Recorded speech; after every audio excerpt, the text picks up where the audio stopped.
In front of me is HONOR Pad X8a, and today I would like to show you how you can open apps in pop-up view.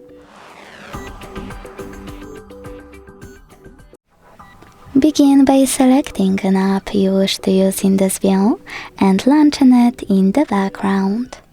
Then click on this icon at the top right corner of it and enjoy using your app in this little window. To move it around, hold this line at the top and drag it. To scale it, hold one of its corners and drag it as well. You can even reshape it.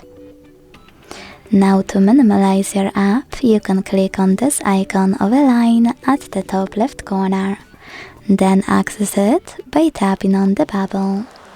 To use your app in full screen view, click on this icon of a square, also at the top left corner. If you want to close your window completely, use this X at the top right one. To use more options of floating window, you can also tap on this line at the top and check out all of those.